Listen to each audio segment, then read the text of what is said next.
ഇന്ത്യക്ക് കരുതലായി തദ്ദേശീയമായ സംയോജിത വ്യോമ പ്രതിരോധ സംവിധാനം ഒരുങ്ങുന്നു. വ്യോമാക്രമണ ഭീഷണികളിൽ നിന്ന് ദേശീയ തലസ്ഥാനമായ ദില്ലിയെ സംരക്ഷിക്കാൻ കേന്ദ്ര സർക്കാർ വളരെ പ്രധാനപ്പെട്ട ഒരു തീരുമാനം കൈക്കൊണ്ടിരിക്കുകയാണ്.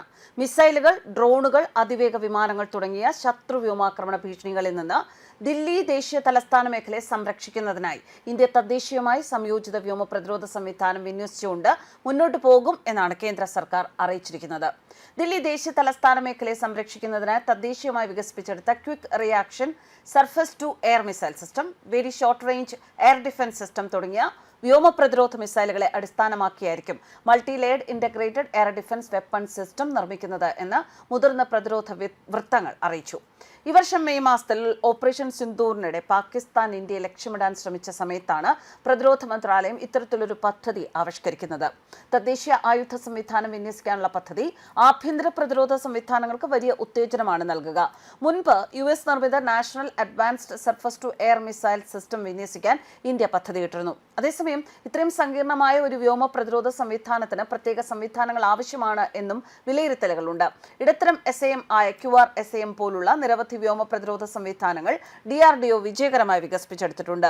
കൂടാതെ കുശ പദ്ധതിയുടെ കീഴിൽ ഒരു ദീർഘദൂര SAM വികസിപ്പിക്കുന്നതിനുള്ള ശ്രമത്തിലാണ്. S-400 സുദർശൻ വ്യോമ പ്രതിരോധ മിസൈൽ സംവിധാനങ്ങളുടെ ശേഷിക്കുന്ന 2 സ്ക്വാഡ്രണുകൾ സ്വന്തമാക്കാനും ഇന്ത്യ പ്രവർത്തിക്കുന്നുണ്ട്. കൂടാതെ S-500 വ്യോമ പ്രതിരോധ സംവിധാനത്തോടൊപ്പം കൂടുതൽ S-400 വിമാനങ്ങൾക്കായുള്ള റഷ്യൻ നിർദ്ദേശവും ഇന്ത്യ പരിഗണിച്ചു വരികയാണ്.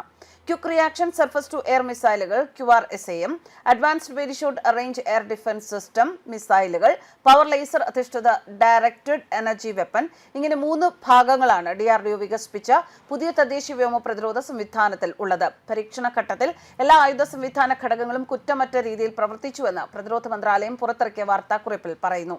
എല്ലാ ആയുധ സംവിധാന ഘടകങ്ങളുടെയും സംയോജിത പ്രവർത്തനം നിയന്ത്രിക്കുന്നത് ഹൈദരാബാദിലെ പ്രതിരോധ ഗവേഷണ വികസന ലബോറട്ടറി വികസിപ്പിച്ചെടുത്ത കേന്ദ്രീകൃത കമാൻഡ് ആൻഡ് കൺട്രോൾ സെന്ററിലാണ്. ഡ്രോണുകൾ, ശത്രു രാജ്യങ്ങളുടെ മറ്റ് വ്യോമ ഭീഷണികൾ എന്നിവ ഉൾപ്പെടെ വ്യോമ പ്രതിരോധ സംവിധാനത്തിന് തകർക്കാൻ സാധിക്കും.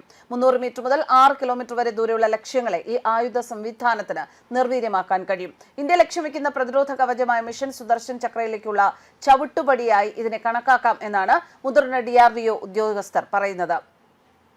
സ്വാതന്ത്ര്യദിന പ്രസംഗത്തിലാണ് പ്രധാനമന്ത്രി നരേന്ദ്രമോദി മിഷൻ സുദർശൻ ചക്ര പ്രഖ്യാപിച്ചത്.